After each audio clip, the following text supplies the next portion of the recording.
이전에도 국내외 단기 선교에 여러분들이 자원을 하셔서 섬겨주셔서 감사합니다. 벌써 한 팀은 또 농촌 일선 돕기를 다녀오셨고, 또 이번에 또 여러 다양한 모습으로 섬기게 되는 것 감사합니다. 하나님이 기뻐하는 일을 위해서 그 자리에 항상 있는 분들, 그리고 그것에 순종하여서 그 발을 움직이는 귀한 분들에게 우리 하나님 기뻐하실 것이고, 여러분 복음을 들고 가는 그 발길이 주님 안에 복될 줄로 믿습니다.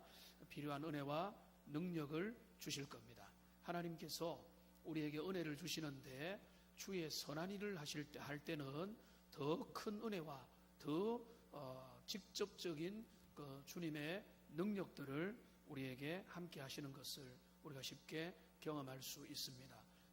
복음 사역의 전면에 순종해 나갈 때 우리 팀장과 모든 팀원들 기도로 준비하시고 주님의 마음을 담고 함께 나가시면 좋겠습니다. 오늘 우리가 함께 출애굽기 19장 말씀을 읽었는데요. 이 말씀을 읽으면서 여러분이 신약의 이 말씀이 연결된다는 것을 조금 아시겠습니까? 4절, 5절, 6절, 특별히 5절에 보면 너희는 모든 민족 중에 내 소유가 되겠고, 6절에 제사장 나라가 되며 거룩한 백성이 되리라. 어디서 좀 들어보신 거, 읽어보신 것 같습니까? 이게 그대로 베드로 전서 2장 9절에 인용이 되어 있습니다. 아주 잘 인용이 되어 있는데요. 베드로전서 2장 9절 말씀을 같이 한번 읽어보겠습니다. 그러나 너희는 택하신 족속이요 왕같은 제사장들이요 거룩한 나라요 그의 소유관 된 백성이니 이는 너희를 어두운 데서 불러내어 그의 기이한 빛에 들어가게 하시니에 아름다운 덕을 선포하게 하려 하심이라. 여기 출애굽기 19장에 있는 중요한 내용이 베드로전서 2장에 그대로 여기 내용이 나와 있습니다. 그러니까 구약의 중요한 문맥에서 또 신약의 중요한 문맥에서 이 내용이 둘 다 나와 있다는 것은 아주 이 말씀이 중요하다는 것입니다. 그러니까 이 본문이 어떤 의미에서 중요한가라고 하는 것을 잠시 살펴보겠는데요.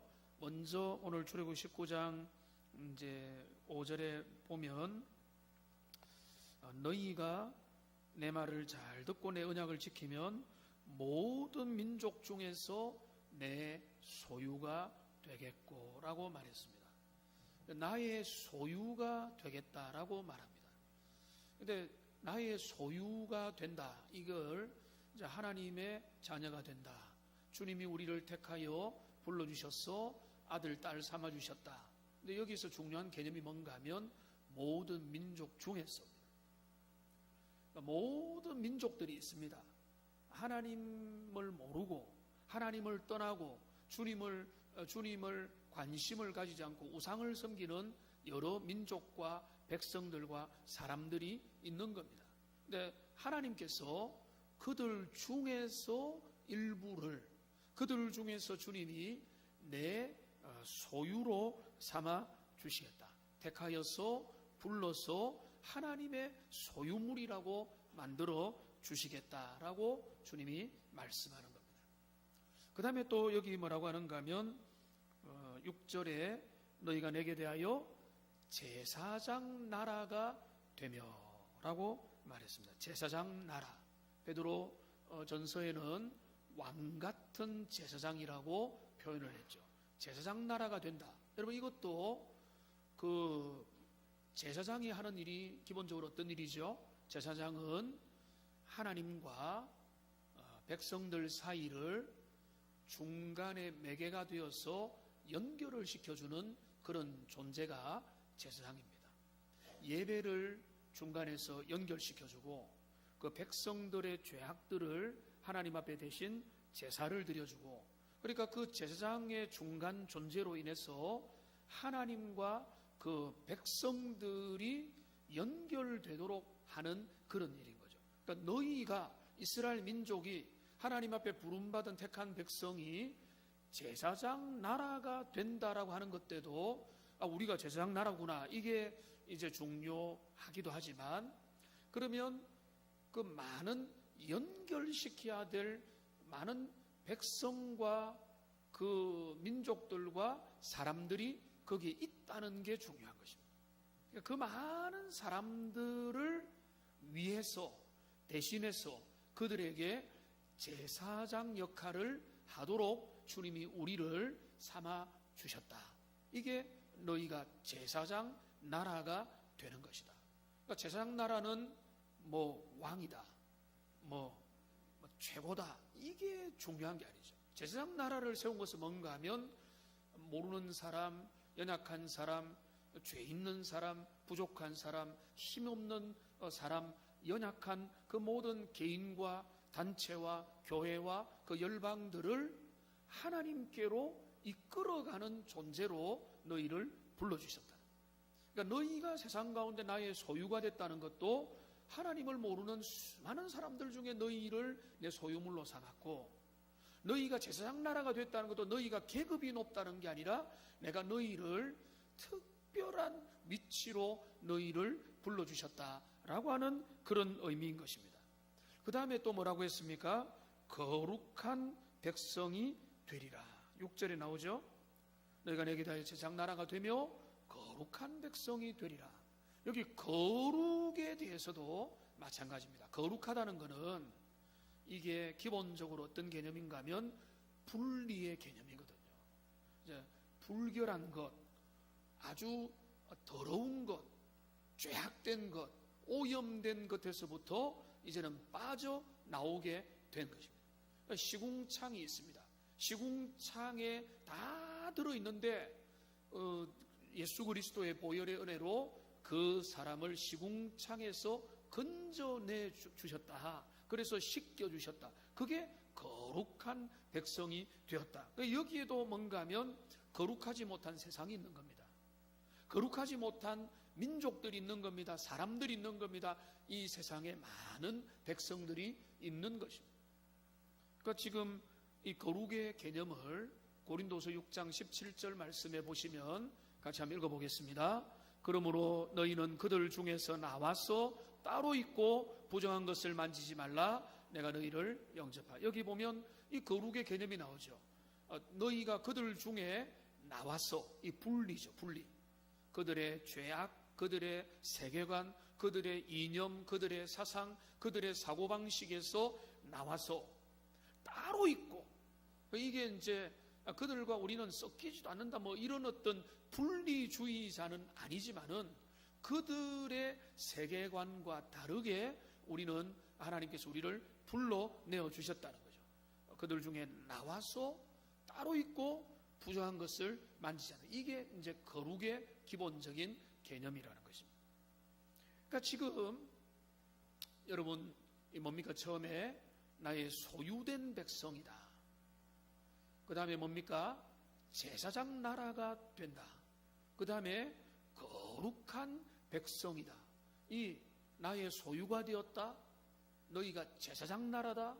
너희는 거룩한 백성이다. 이거는 우리에게 뭐 계급장이 뭐 많이 달린 것 같지만은 그런 의미가 아니라 하나님께서 우리를 평범한 세상에서, 주님을 모르는 악의 세상에서 그저 똑같이 살고 있는 우리를 하나님이 당신의 놀라운 은혜와 주권과 주님의 그 사랑을 인해서 우리에게 은혜 베풀어 주시고, 지금 우리에게 놀라운 그 구원의 은혜를 베풀어 주실 때 우리가 어떤 존재로 바뀌게 되는가 하면 그 세상에서 이제는 분리되는 그런 존재로 우리의 신분과 정체성을 바꾸어 주셨다는 거예요. 너희가 내 소유가 되고, 너희가 제사장 나라가 되고, 너희가 나의 거룩한 백성이 되었다라고 우리의 정체성을 바꾸어 주신 것입니다. 지금 이 출애굽기 20장의 배경을 여러분들이 좀 19장의 배경을 아시면은 훨씬 도움이 되는데요. 출애굽기 20장에 뭐가 나올까요? 십계명이 나오죠. 십계명이 최초로 등장하는 게 출애굽기 20장입니다. 그리고 신명기 5장입니까? 거기에 또 나오죠. 그러니까 이 출애굽기 20장에서 하나님께서 이제 성경을 크게 보면 그 애굽 땅에 있는 이스라엘 백성에게 하나님이 10가지 재앙을 내리시고 마지막 유월절 사건을 통해서 이스라엘 백성들을 구출시키셨죠. 어디에서입니까? 죄악의 땅에서, 그 멸망의 땅에서, 하나님을 모르는 그 세상에서 우리를 구원시켜서 우리를 광야로 이끌어내십니다. 광야길을 가서 이제 시내산 밑에 도달하고 그들에게 이제 시내산에서 하나님의 계명의 말씀을 출애굽기 20장에서 주시는 겁니다. 그러니까 이 하나님이 우리에게 그 자기 백성에게 율법을 주시는 이유는 너희는 남다르다는 것입니다. 너희는 이제 세상 사람이 아니요, 너희는 이제 너희가 애굽의 사람으로, 이 세상의 사람으로 살 것이 아니라 하나님께서 너희를 불러주셨고 너희의 소유자가 하나님이시고 너희는 제사장 나라며 너희는 거룩한 백성이기 때문에 너희는 이것을 지키며 살아라고 주님께서 십계명을 비롯한 하나님의 계명의 말씀을 출애굽기 20장에서 주신 겁니다. 그러니까 그 말씀을 주시기 직전에 하나님께서 너희가 누구냐? 너희는 어떤 존재냐? 어떤 존재냐? 너희는 바로 이런 자다. 너희는 하나님의 소유가 된 자요. 너희는 제사장 나라요. 너희는 거룩한 백성이니. 그러니까 너희는 이런 삶을 살아라 라고 하는 그런 이제 말씀이, 윤리가, 계명이 나오는 것입니다. 우리 기독교 신앙에 있어서 성경을 보면요, 자칫 잘못하면 율법주의에 빠집니다. 율법주의는 뭔가 하면 계명을 열심히 지키자, 그러면 하나님이 우리를 기뻐할 거다. 율법주의입니다. 성경의 계명을 지키는 건요, 계명을 열심히 지키자 하나님이 기뻐할 거다, 그게 아닙니다. 성경의 계명을 지키는 뭔가 하면 우리가 어떤 존재냐? 하나님이 우리를 값없는 놀라운 은혜로 우리를 구원해 주셨다. 독수리 날개로 우리를 안아주셨다. 놀라운 기적과 놀라운 은혜와 놀라운 구원을 우리에게 값없이, 공로 없이 그리스도를 통해서 주셨다. 그러면 우리는 어떻게 살 것이냐? 여기에서 우리 기독교 윤리가 나오는 거거든요. 그러니까 지금 우리의 정체성을 분명히 할 때 그 정체성을 통해서 우리의 사명을 향해서 나가는 것이 생기게 되는 것입니다. 그런데 오늘 이 본문을 통해서 오늘 우리가 이제 단기 선교를 가게 되는데요, 사람들을 찾으러 갈 때, 또 사역을 하러 갈 때, 크고 작은 일을 감당하러 갈 때, 수리를 하게 될 때, 봉사를 하러 가게 될 때 우리가 기억할 것은 오늘 이 말씀을 가만히 보시면 좀 특이합니다.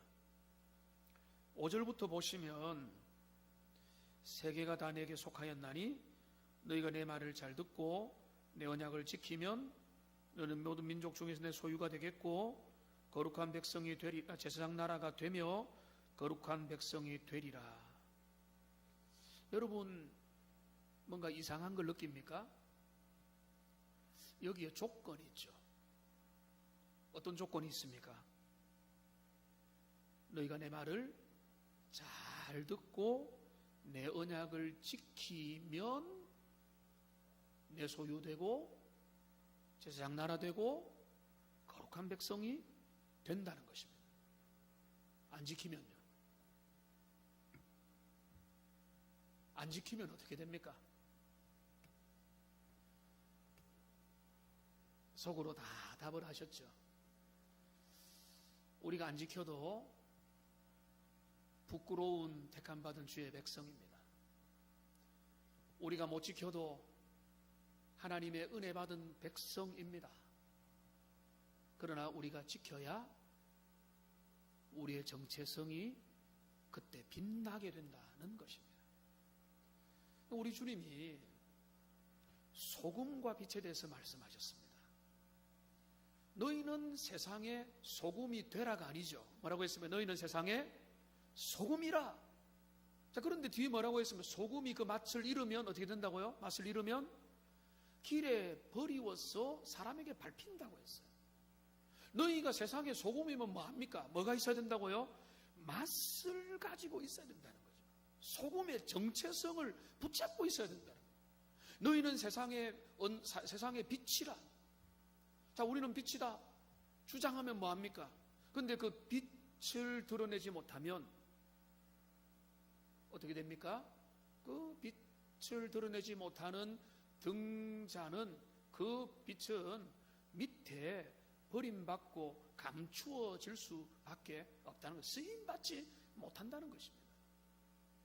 그러니까 이 말은 우리를 어떤 이단과 이단에 거의 가까운 분들은 이걸 가지고 우리의 구원은 전혀 확정이 안 됐고 우리의 구원은 알 수가 없기 때문에 나중에 최종 심판대 앞에 가봐야 알 수 있는 거다라고 하면서 우리를 두려움으로 이끕니다. 여기 조건으로 나와 있기 때문에 너희가 지키면, 열심히 지키면 너희가 나중에 하나님의 구원을 받게 될 것이다. 너희가 못 지키면 어떻게 될지 모른다, 이런 쪽으로 가지만 너는 성경의 지지를 받지 못합니다. 우리가 부족해도 한번 주님이 우리를, 주 예수를 믿어라, 그리하면 너와 내 집이 구원 얻는다.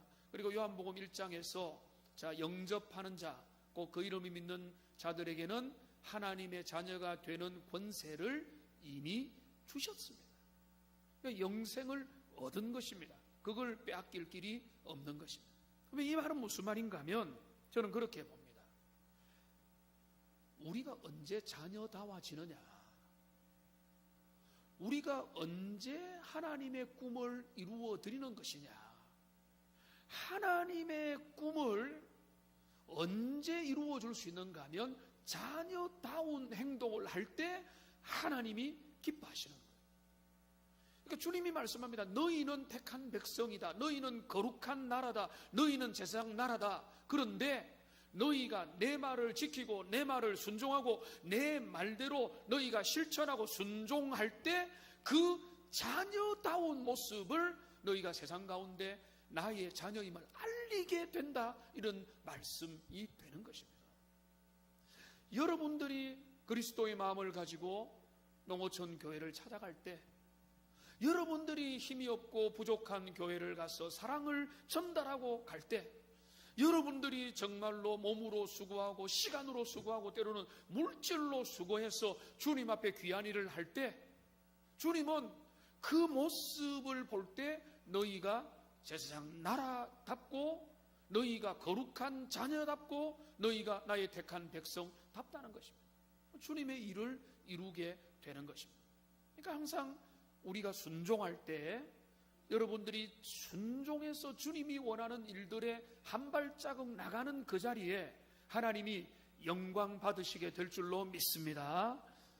그것을 오늘 주님께서 말씀하고 있는 것입니다. 그러니까 이 말씀, 너희가 내 말을 잘 듣고 내 언약을 지키면, 그러니까 하나님의 말씀대로 살기를 기뻐하면 너희가 너희의 정체성에 걸맞는 그런 빛을 발하게 될 것이다. 주님이 우리에게 말씀하고 있습니다. 하나님은 우리가 잘 알고 있듯이 전능하신 하나님께서 우리 같은 자들에게 하나님의 일들을 많이 맡겨 놓으십니다. 저와 여러분들에게 주님의 교회에 많은 일들을 위임하시고 오늘도 여러분들을 통해서 선교가 이루어지기를 주님은 원하고 있습니다. 하나님이 한 방에 하시면 끝나는 것이죠. 전능하신 하나님이 다 하실 수 있는 일이죠. 하나님 그렇게 안 하세요.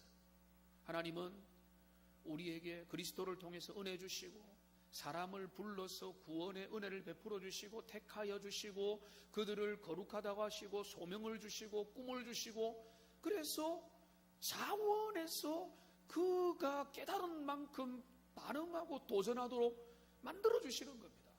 그런데 기특하게도 거기에 순종으로 반응하는 이런 든든한 분들이 항상 있는 겁니다.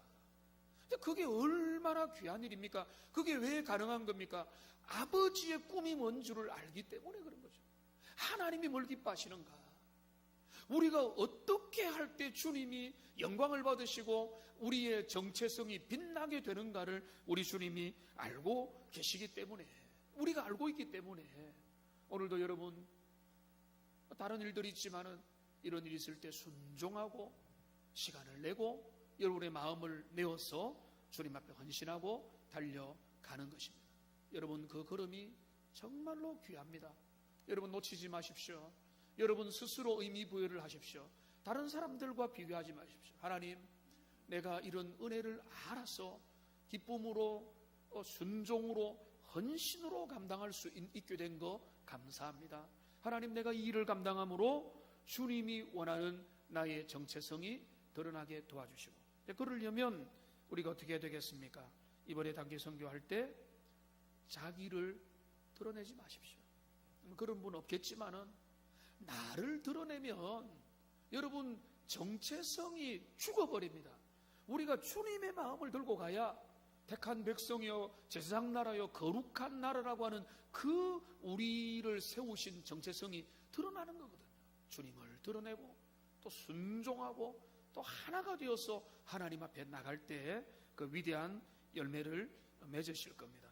이번에도 다양한 형태의 사역들을 지금부터 준비해서 주님 앞에 나가는 모든 분들 축복하고, 특별히 팀장님들에게는 특별한 은혜와 리더십과 주님께서 담대함을 주시고 또 협력해서 이 모든 일들을 이루는 가운데 우리가 짧은 시간이지만 거기 순종해서 나갈 때 열매 맺고 또 주님의 마음을, 하나님의 꿈을 우리가 이루어 드린다라고 하는 그런 기대를 가지고 하나님 앞에 우리의 정체성을 잘 드러내고 주님께서 마음껏 영광 받으시고 우리의 마음에는 주님 안에서 누리는 참된 기쁨이 넘치는 복된 2019년 단기 선교가 되기를 바라고요.